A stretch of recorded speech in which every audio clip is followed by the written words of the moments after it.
The average Gen Z individual spends around 9 hours a day on their screens. Do you think that's a good thing or a bad thing? I feel like with numbers like that, you have to contextualize it. There's two sort of routes you can go down talking about that number, the 9 hours number.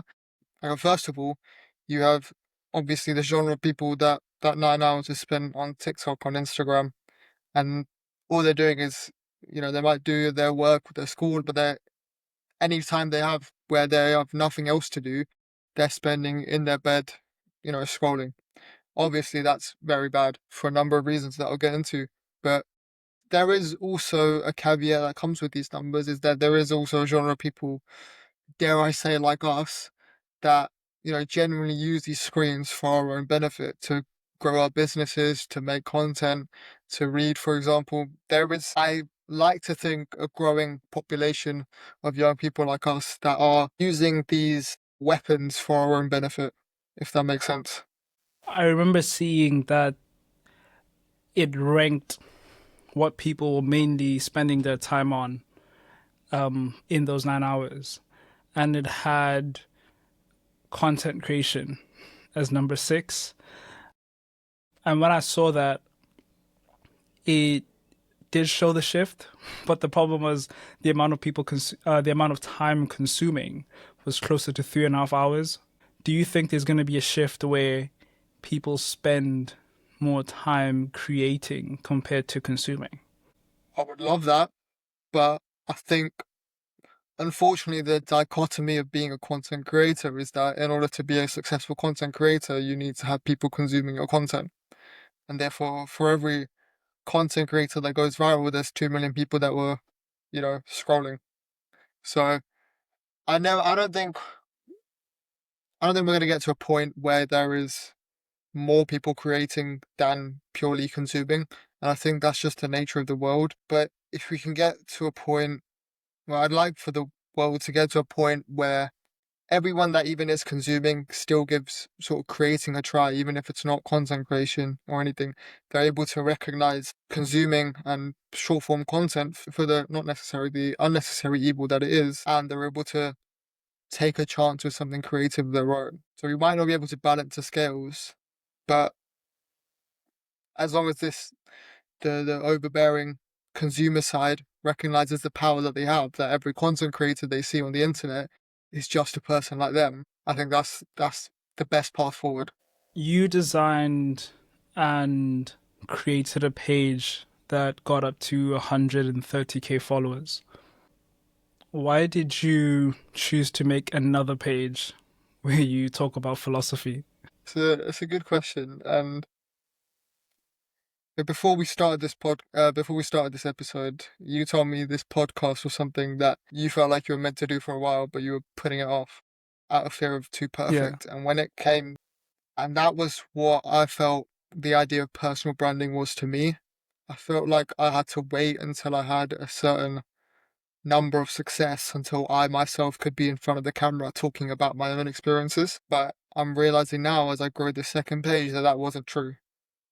And going back to your question, the reason I started it was whereas I love making content for Stella, my main page, like even the post I made yesterday, I barely had time to make it, but I enjoyed making it. And that's what really I'm able to channel my creativity into. But I felt a disconnection between what that was and what the audience for that was supporting and who I really am and want to appear as. Well, I'd say when you did make the content, you felt like there was a part of you that you had, you felt like you were hiding. It was a deeper sense of yourself that you knew needed to be shared.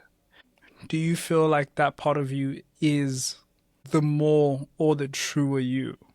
The one that I'm showing now, The one that you're showing now, yeah. yes, I definitely think so. And I mean, going back to what you just asked about who do I think I am, I think the issue with going viral on the internet, especially considering that was my first time doing this content creation thing and I went viral. If you don't do it right and if you don't do it with a personal brand, it can often box you in because I found myself, I'd still be making this daily content for Stella, but I found myself constantly being boxed into one script template, one style of video, and, one message essentially. Which, as much as I love doing all of that, as much as I love spreading that message of, take action on your dreams, be creative, etc., it boxed me into a point where I didn't feel like I was growing creatively anymore. And I felt like I was just waking up to make the same stuff every day in a different font. And what that left me with was this sense of I just wanted to do something more with the creativity I had in me. And I felt like I had all these ideas of different styles of content that I wanted to make, different types of videos, different messages that I wanted to spread. But then every time I try them on the main page, like I'm sure you remember me posting a lot of the current stuff I do on the main page, it would flop. And that took a big toll on my sort of self-esteem, right? Because obviously I post one style of video without my face with an AI generated voice and it gets 100,000 views, and then I put my face in front of the camera, it gets And then it 4,000 gets views. nothing. Yeah. Exactly. So it's like, am I the problem? But that's impossible because I've been the guy behind the page all this time. So it's not that I was the problem, it's that that page has, due to the way I built it, it just narrowed me down a lot. And this is no, by no means saying I'm going to stop posting on that. I still am posting on that because I enjoy it. But I feel like that was something that needed to almost grow separately to who I am. And therefore I started this second page where I can talk more freely. And because I'm building it from the ground up, I had less expectation on me. I had less burden on me that I needed to go viral instantly, or that I needed to talk about a certain topic or look a certain way on camera. Sort of felt like it's harder because you feel yourself losing in the moment. But you knew that what you had to win was being true to yourself. Do you think it was worth producing something that wasn't true to you then? Or something that is still true to you, but it wasn't you being fully free to what you could create? To some extent, yes, because then you ask the question of who is this benefiting? And if it's benefiting a sufficiently large enough audience and if enough people are resonating with it and it's not spreading some sort of negative message, I think it's still worth creating, but not as not as the highest pedestal in your life, right? The highest pillar I think a person can achieve is to completely, authentically, freely create. And to your question, it's not that it wasn't worth it. It's just that, again, in order to grow, I had to chase this more authentic side of me. What do you think is the core problem that we're facing right now with being creative? Do you think we're losing that sense of ourselves? Because in that pursuit of, I guess, success, or what success was to you at the time, you had to seek that type of content or aspect of creativity to pursue. Mhm. Did you feel like you were losing out on that creativity as well? I guess that's a better question. Did you feel like you were losing out on what it meant to be creative to you? Yes, 100%. Um, as I said before, I just felt like it boxed me in. And I feel like this is a problem that a lot of people are facing nowadays, which is on social media, it's so easy to categorize everything you see. And therefore people tend to categorize themselves into one of those labels when they start creating. They say, I'm a gym influencer that makes powerlifting content, or I'm an artist that makes specifically Renaissance style art. And it's so easy to, especially when you get validation on that category you've put yourself in, it becomes almost inescapable, right? And I think this expands outside of content as well.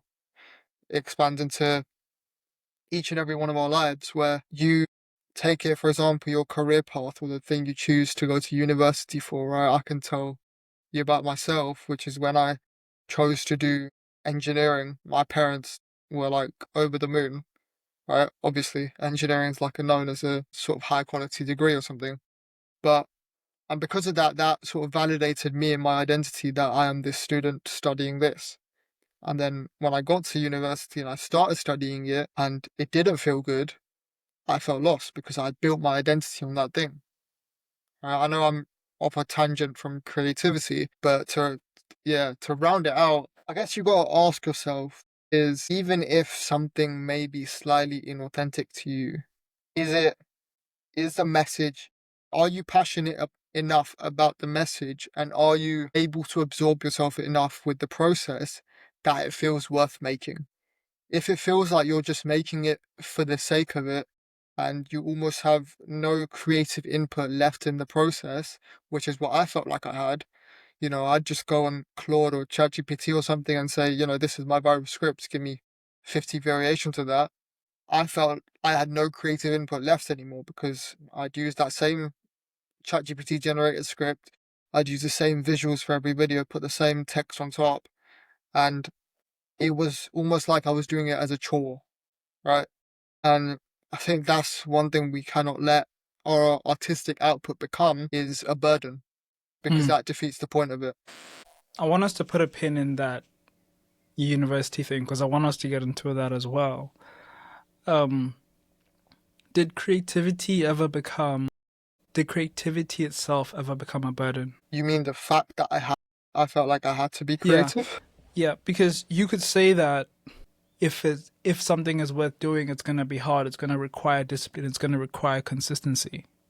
So you could have chosen to push through because you felt as if you could have chosen to push through if you had felt that you were just in a stage that everybody else goes through, which I'm sure that a lot of people at our age would feel that, oh, when you start something and you start something big, you start motivated, you start feeling as if you can achieve the world, you can achieve any dream that you can. But as soon as the going gets rough and you say, oh, I actually don't want to do that anymore, some would say that you should have just had the discipline to stay consistent. But you chose to put it to the side because you felt as if you couldn't connect to that part of yourself.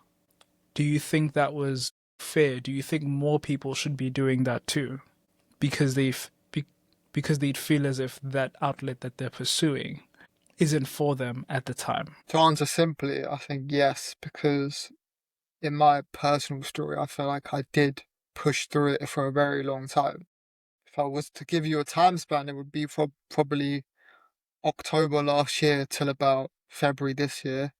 I was still consistent posting at least 4 or 5 times a week. Wow. And yeah, I was still pushing through it, even though September last year, I had a very high period in the account, hit 100,000 followers, like shit was going viral a lot. I felt really good about what I was doing. But then when I started, so September, I wasn't doing like uni hadn't started yet, so I would pretty much just spend my day focused on content creation. But when uni started come October, it wasn't that I put it to the back burner, but it had to share the space in my mind with this other thing that was going on in my life. And because of that, my was unintentionally, I started producing lower quality output just because I felt like it was just something I had to do.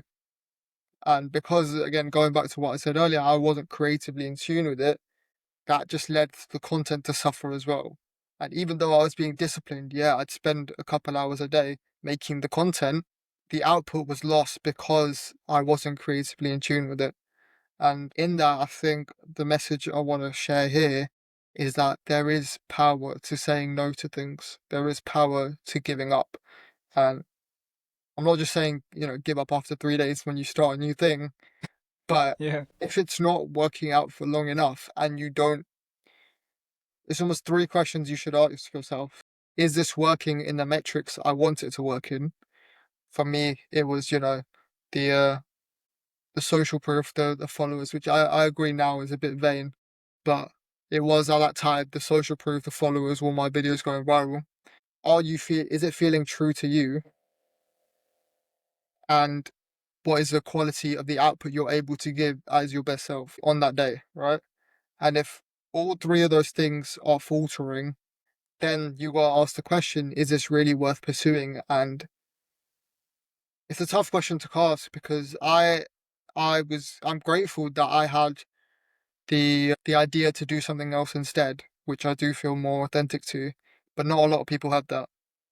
A lot of people can't say no to the job, to the school opportunity, to even the relationship because they don't have they think without it they're hollow, they're empty. They don't have anywhere else to go to. As long as you stay there trying something that you honestly don't care about or that you're not able to produce in, the it almost gets exponentially worse, and then consequently you feel exponentially worse about it. How should someone know when they're done pursuing event a venture, especially creativity, or if they're exploring? How should they know? The simplest way I would put it is when you can't wake up excited for it anymore at all. Like, there are obviously going to be, as you said, there's going to be hard days where you don't want to do something and you might not have time to, or you've got a lot of things going on. But if you can't wake up and naturally have ideas to make that thing, to pursue that goal, and if you can't get yourself out of bed or get yourself uplift your mood purely on that basis, then I think it's worth questioning whether it's really worth it. Because even if you did stick with it and get to whatever arbitrary goal it is you've set, you've made a certain amount of money, you've got a certain amount of followers, the question I'd ask is, was it really worth it if you had to lose yourself in getting there? What does it profit a man to gain the world but lose his soul? You just said what I said, but way more smarter. That's that's not me. That's in the Bible. But yeah, Really, yeah. I want to get into your time in university. Do you think that there's a lot more people now in university that are doing it begrudgingly? They don't like what they're doing? Or do you still feel like people are doing the degree for the love of the trade? Can't say accurately whether there were more people beforehand doing it because I've only experienced university for the past, 3 years. But what I would say is that it's clear to me, it's very clear to me over these last couple of years when someone isn't doing the course because they actually want to do it. It's like almost there's three categories of people. There's the people that do it because they're genuinely passionate about it. There's the people that do it because they don't want to, but they do it even though they don't want to because someone's told them to, but they also have nothing going on in their life, so they just do it anyways. And there's people like, again, dare I say us, which are doing it even though we've got other stuff going on in our lives that we want to build and take and be at the priority in the next level. And I'd argue that middle band is the most dangerous when you're doing it begrudgingly, but you have nowhere else to direct your mind. That's what personally I would say led me to the the most sort of lack of self-confidence, the lack of identity, Mm. especially in first year when I first started. But I definitely do think there the avenues now to, quote unquote be successful, whatever your measure of that is, the avenues now to be successful are higher than ever. And therefore it's natural for people, when they're scrolling social media all day, especially to see people getting successful without the degree. And the combination of those two things, I feel like is leading to a lot more people not wanting to do it, but also not having anything else they want to do. Do you feel like do you feel that people like you or people who are our age but I guess traveling the world, living in Bali, starting agencies, do you feel like they're good for our generation? What's your opinion on that? Define good. Do you feel like they're making it harder for the people in our generation to go to bed at night because they see where they could be every single day when they scroll through their phones. They see what they could be doing and they constantly compare themselves. I think before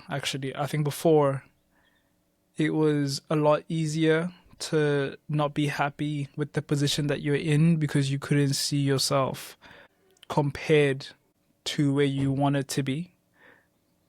You couldn't see yourself as a failure because the success was so far away. I think it's being brought closer to us, and it's going to be continuing to bring closer to us. Do you think that's right? Do you think that's a good thing, or the fact that we're probably the first generation that's being explicitly exposed to external success so clearly? I don't think that's a good thing at all, but I also wouldn't place the blame on the guy in Bali starting an agency. I think I mentioned it at the beginning, but it's the dichotomy of social media, where for every content creator that made it and well, quote unquote made it and is just sharing their lives, there is someone stuck in their bedroom like comparing themselves to that person and paralyzed in that comparison, right? And it's almost like, have you heard the story of Narcissus? No, no. Tell me about it. So it's an ancient Greek myth about a man named Narcissus, right? And he was obsessed with himself, hence where narcissism, being a narcissist came from. So Narcissus every day he'd go to the lake just to stare at his own reflection in the lake, and he'd just stand there all day looking at his own reflection, admiring himself from dusk till dawn, right? Until one day, Narcissus, through admiring himself, he fell in in the lake and started drowning. But even while he was drowning, he couldn't stop looking at himself, and therefore he died because of it. Yeah. Wow. So obviously, the moral of the story is, focus too much about yourself, and you won't know what's going on in the world around you, and it will envelop you, right? But I Focus almost too think much and there's you a won't know that you're drowning. Yeah. yeah, exactly. And but I almost think there's almost like an external version of narcissist now on social media, where it's also like if you focus too much on what people are doing that might be your age, that might be from your circumstances and what they're doing with their life, if you focus too much on them, you will also drown yourself. It's almost about having the agency to question whether it's really even worth it to watch these influencers. Are you really getting that much benefit from watching these YouTubers, these Instagrammers that might be teaching you business advice or whatever, or mentality advice? Is it worth watching them if all you're doing is comparing yourself to them? And because I can tell you when I was probably like 17, 18, all I used to watch was Hamza, Mike Thurston, Iman Gadzi. I'm sure we came Yeah. down the same pipeline Yeah. in terms of Yeah. that. But I essentially grew into my adulthood watching these people. And they were probably close to around our age when they, first started popping, I think.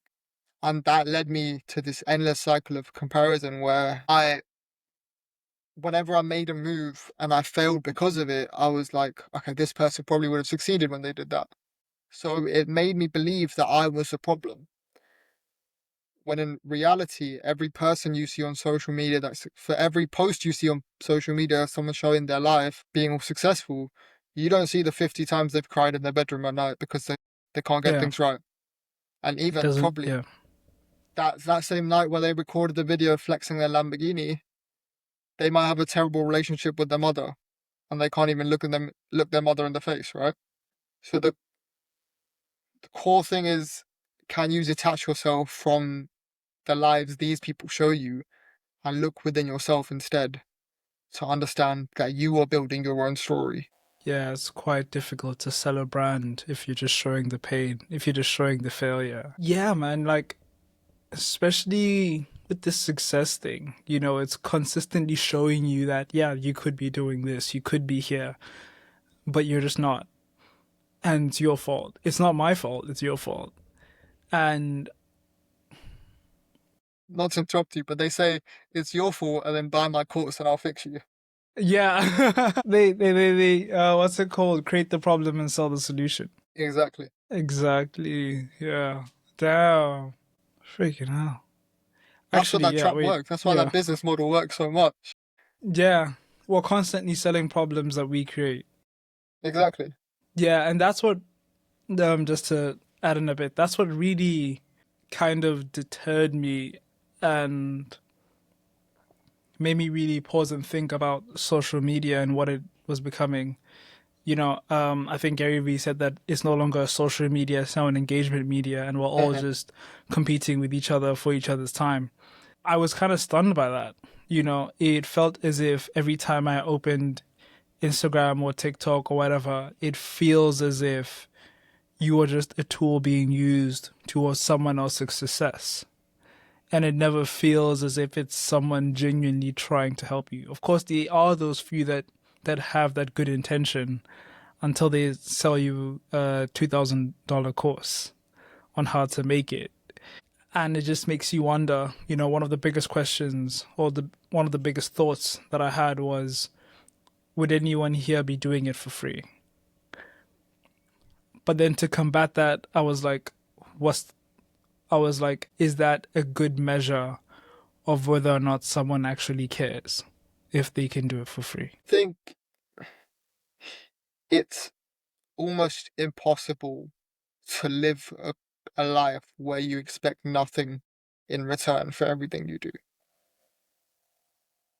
And therefore, I think that question falls short to really evaluate people.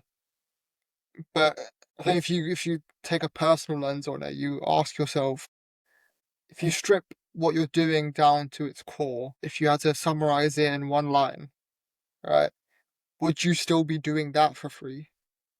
Like, for example, for me, my goal is my like one purpose is to make the world more creative. I'd do that for free.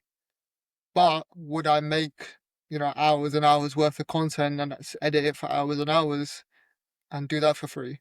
Of course not, because then Yeah. that doesn't feel like an equal way to spend my time.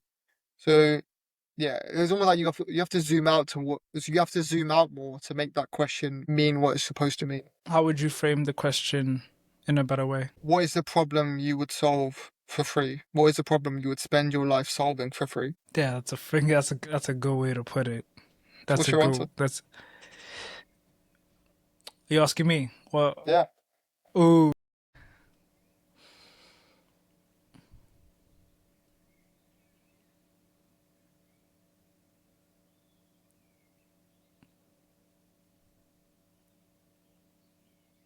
helping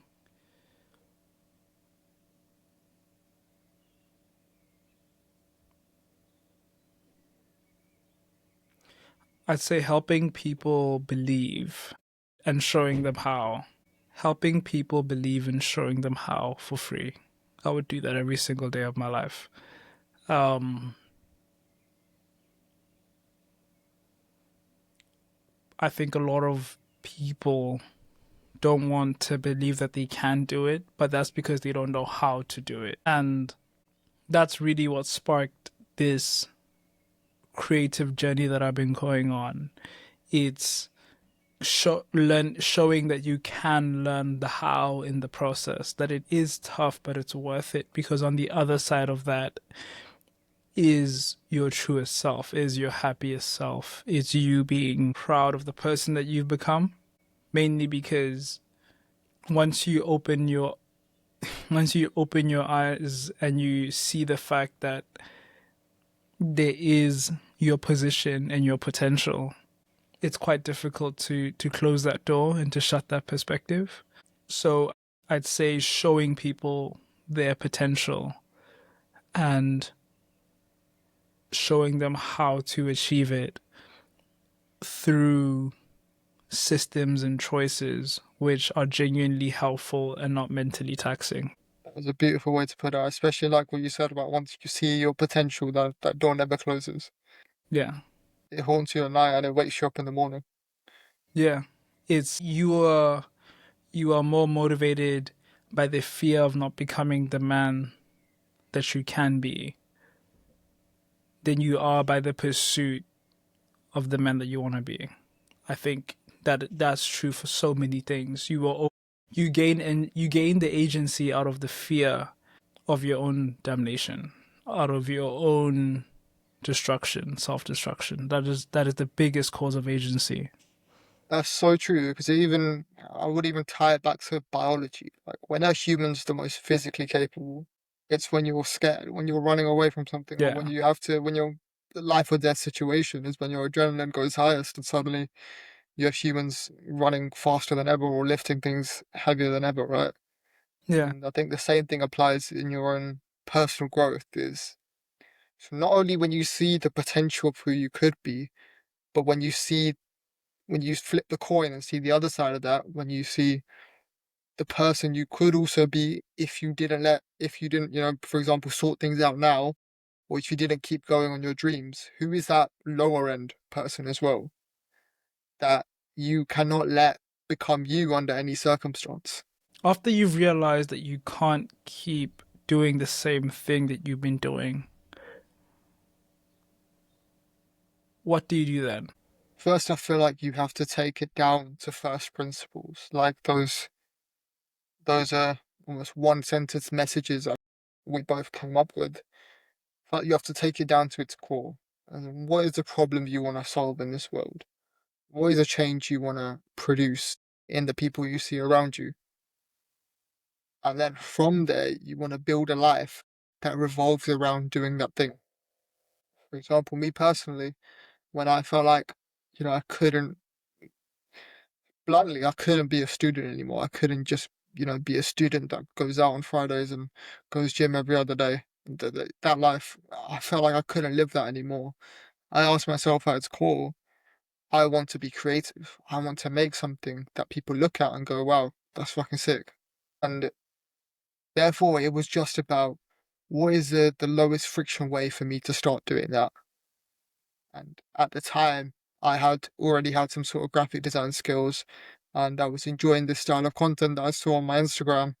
I might as well just try and recreate it to the best of my ability. And I started getting into that. And it doesn't need to. I think what most people get wrong is when they try something new is that they think it has to pay off immediately. The brand I built didn't pay off for me until about now, which is about 2 years in. Only now am I making the money from it that I've always wanted to. Mm, Only now am I seeing the fruits of my labor. But I had to stick with it for a long enough period of time, which is why you need that sort of central problem that you want to solve, which I call the North Star, the one thing that you can keep chasing no matter what. And mm, you'll never get there. I'm never going to make everyone in this world creative. You're never going to yeah. make everyone in this world believe as much as you can, as much as you want to. But the pursuit of that concept, that ideal, that North Star, that everyone in this world is creative and believes in themselves, etc., is what makes you keep going. Mm, And to circle back and answer your question, is that what is that one problem that you can solve, that you want to solve no matter what? yeah. And I remember a couple months ago, I thought about the question while I was mentoring a couple students. A lot of them were at the time where they weren't sure about what they wanted to do, who they wanted to be, and where they see themselves as in the future. And this one question came to my mind, which was, who do you want to help? I think that we are people who are built to serve. And in that, you find your purpose. The way you said, what is the one problem that you want to solve? Sometimes I see it as who is the one person that you want to help every day.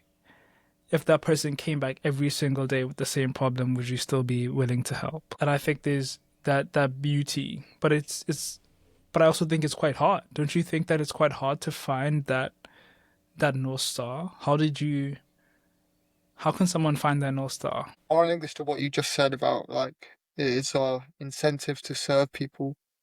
Like a couple of years ago, I had this sort of before I quote unquote found my North Star. I was on a very long walk. It was quite late at night, and I had this train of thought about what is our core purpose just as human beings? If we strip ourselves down to purely biological, our core purpose is to one, to reproduce, and to two, to help develop the community so others can reproduce, essentially. So the community thrives and the population grows. Unless you're a very specific type of person, you're not going to be focused on that first thing. You're probably going to be focused on helping the community grow as much as possible. Yeah.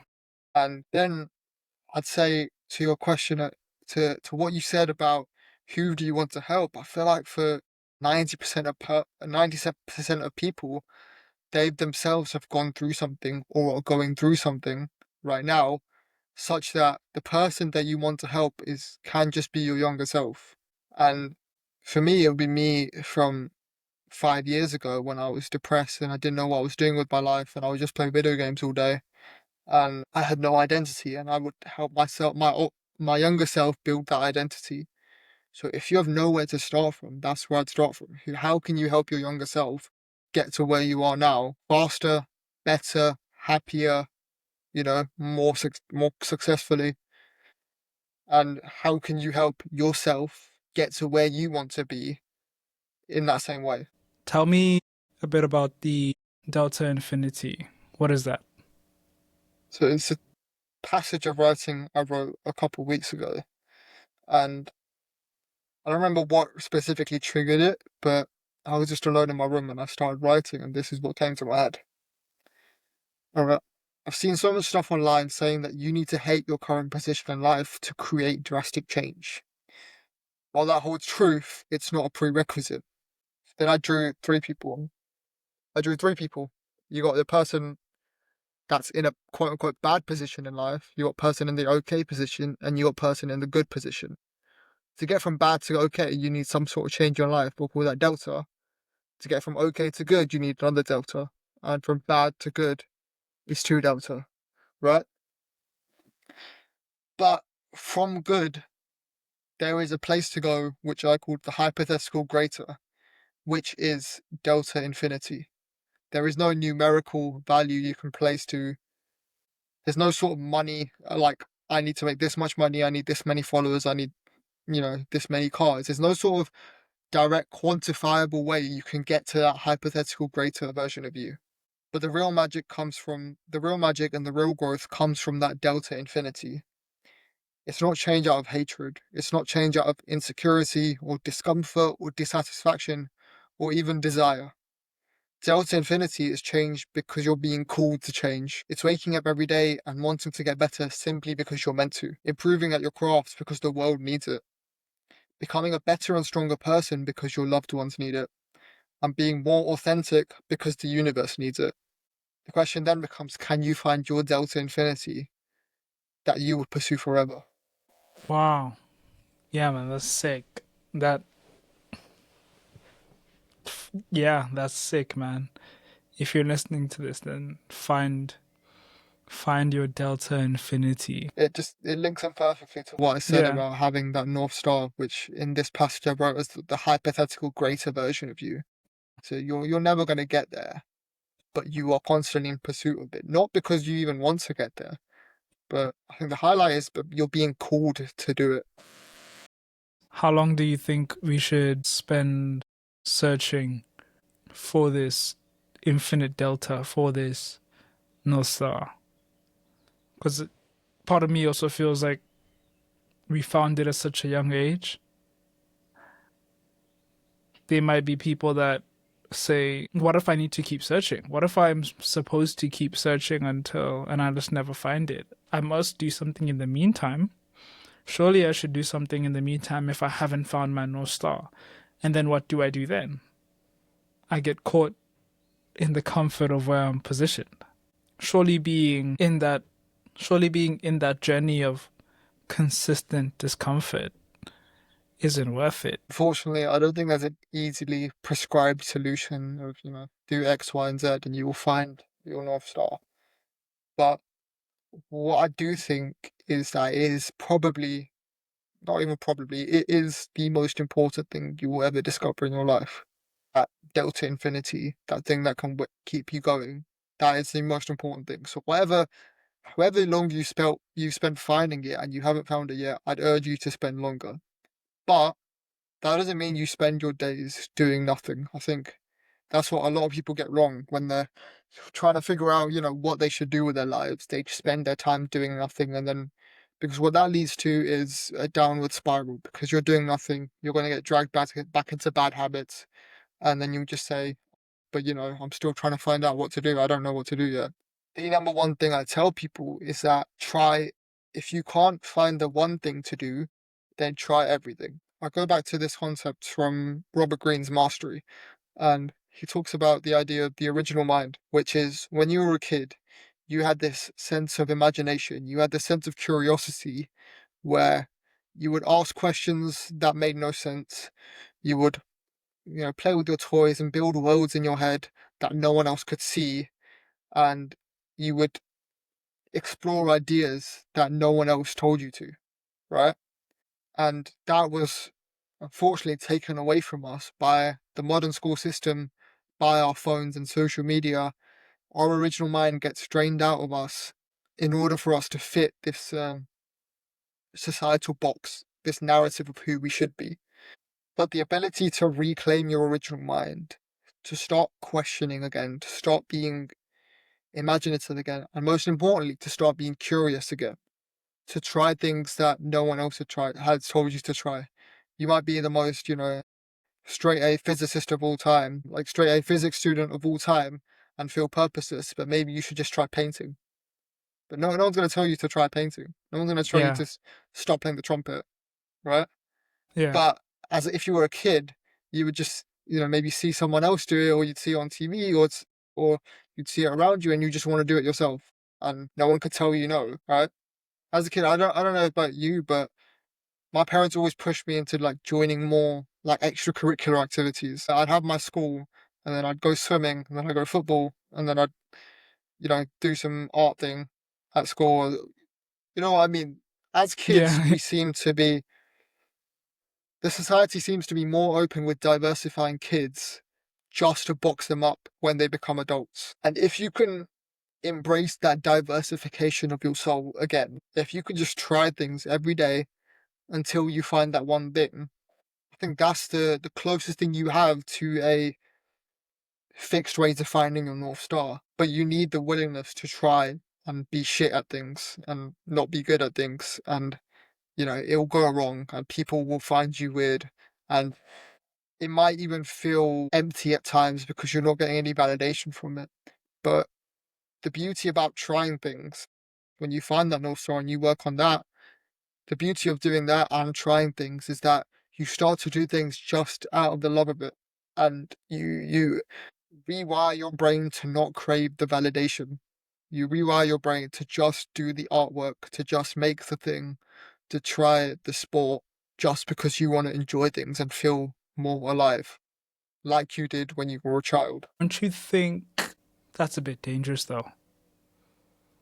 In that we'd have to give you more time to think about what you'd want to do in society. What would happen if we just ended up raising a society of people who didn't want to be tradesmen, didn't want to, the people who do the hard work, who do the stuff that we don't see? What if this man said, I'm not going to be a garbage man because I feel like there's a creative outlet that I need to pursue? Do you think that creativity then is a gift? Do you think that we're naive in seeking that journey because we've been allowed to see creativity itself? I have two things I want to say to this. First of all, the type of person that would watch this podcast or listen to the advice that you and I give is probably the type of person that needs it, and not the type, that society needs to be the tradespeople. The second thing I'd say, I think it's not just you, but I think we've been given a very narrow definition of what creativity is. Creativity is not just the drawings you do on your page, or the music you make, or the editing you do, or the films you make. Creativity is also in the sciences. Creativity is also in the labor jobs. Creativity is also in the sports. Think about a football player, right? He has to be creative in the way he plays in order to be the very best. Because if he played like everyone else, he would not be the very best. That would not separate himself, right?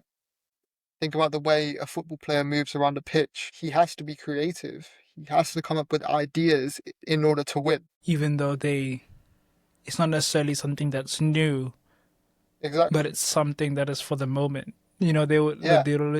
they always used to say that, whenever you saw Messi play football, it never looked like anything new, but it was always magic. because of what Exactly. he was able to do with the skills that he had. Because if everyone expected him to do that thing, then it wouldn't work.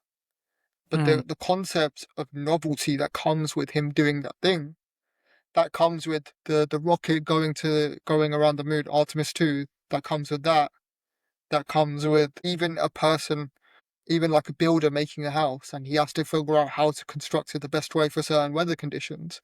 Everything requires novelty for us to grow as a society. For even the smallest cogs in the machine to keep spinning, it requires some sort of novelty for development. And I think that is the purest form of creativity. I don't think creativity has to be something we put barriers around and we say, okay, it has to be this and this and this. I think the whole point of creativity is that it's in every single one of us. Mm.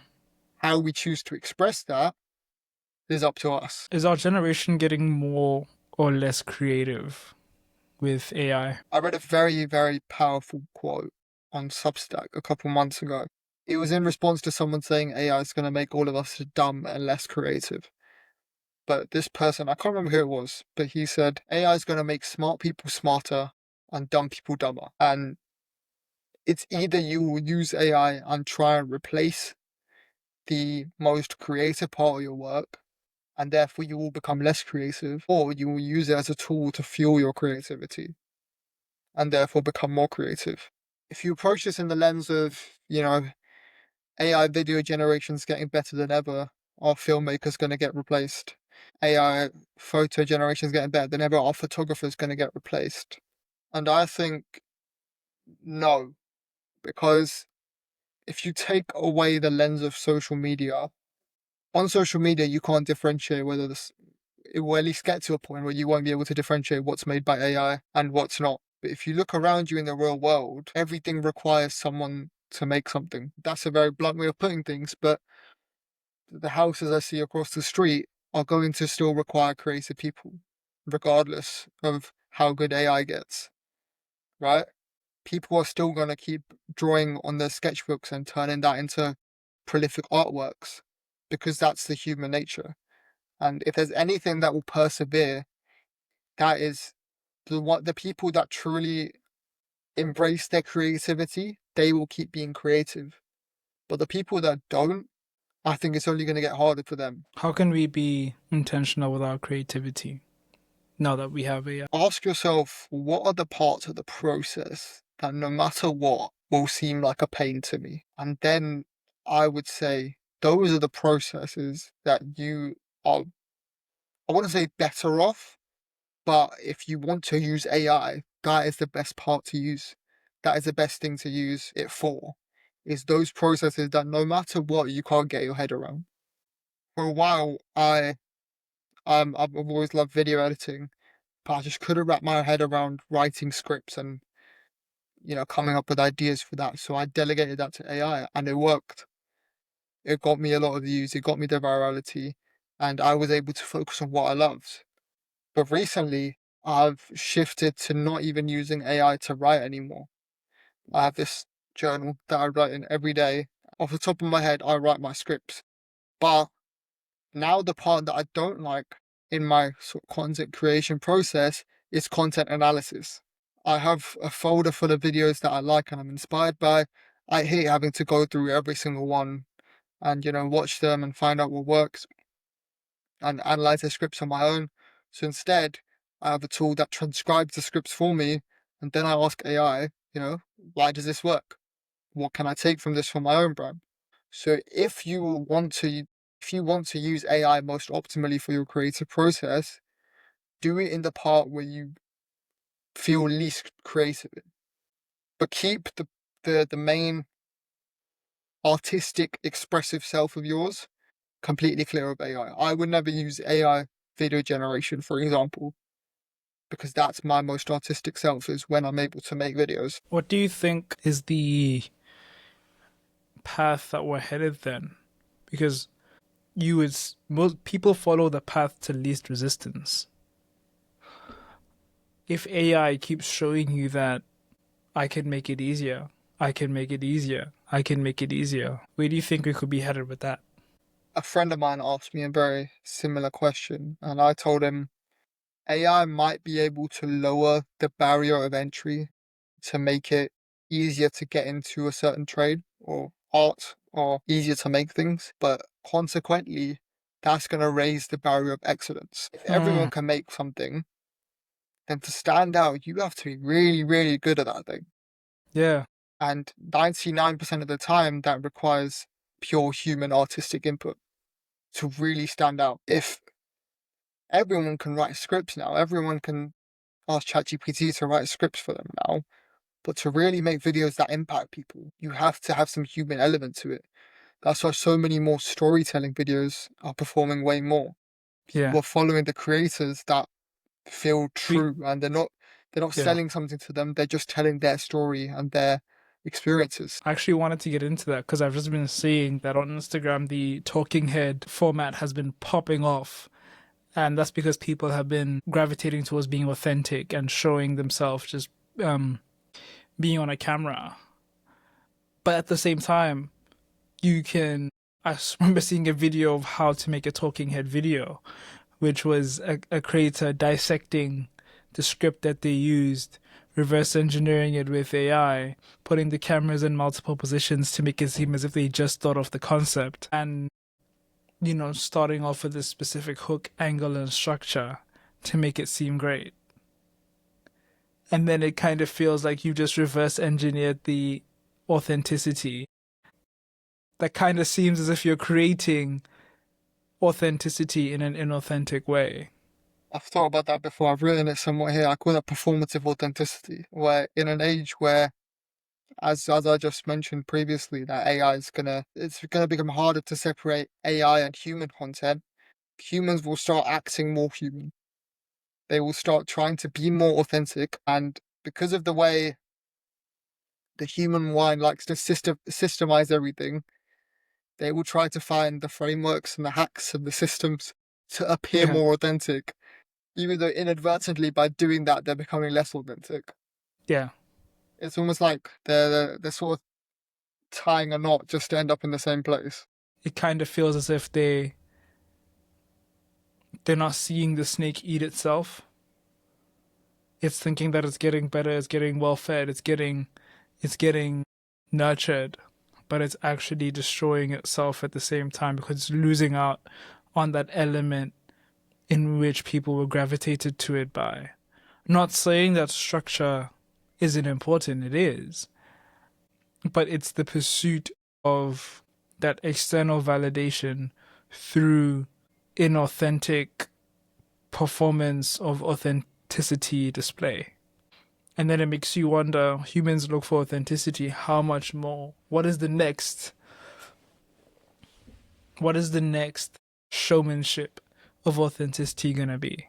Great question. I don't think any of us can predict the future and answer that. What you said about having frameworks and hacks and everything just to appear like you're doing well, even though you're not.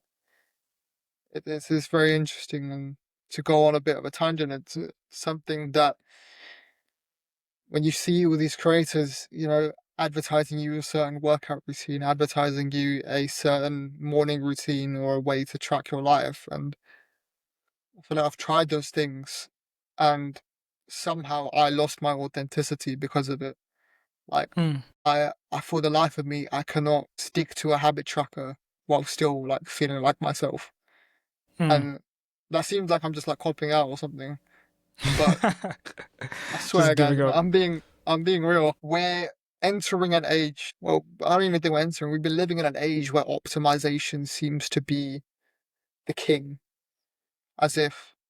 And I think that's the reason why those like the talking head, like how to make those talking head videos, is that so many people are gravitating towards stuff like that.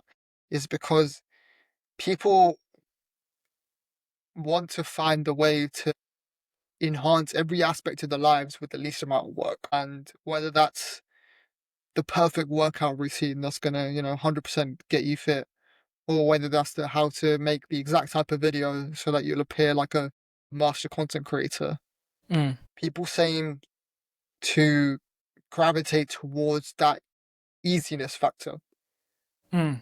when as someone who's tried those easy hacks for a long time, like I thought it was the cold showers, I thought it was, the morning routine, I thought it was meditating every day, and I thought those were the things that were going to get me to what I wanted.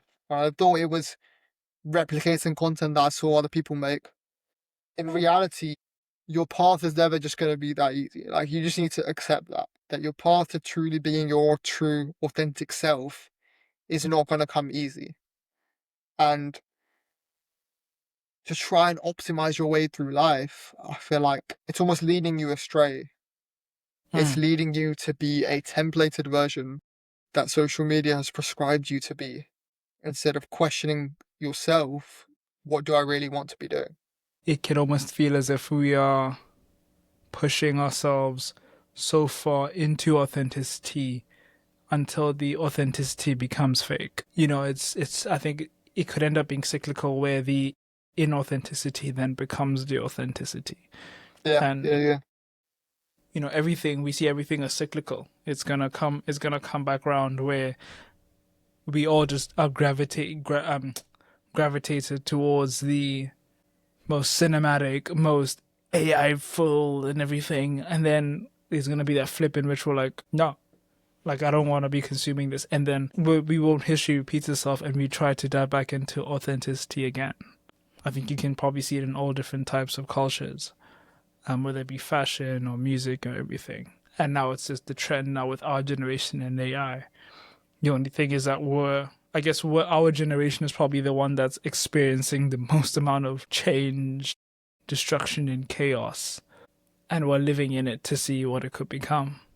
Yeah, I definitely think you're right, but the only thing I'd raise is I don't think it works in a cyclical manner.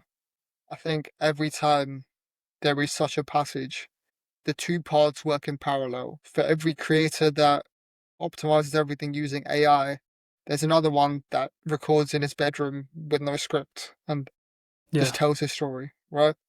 yeah.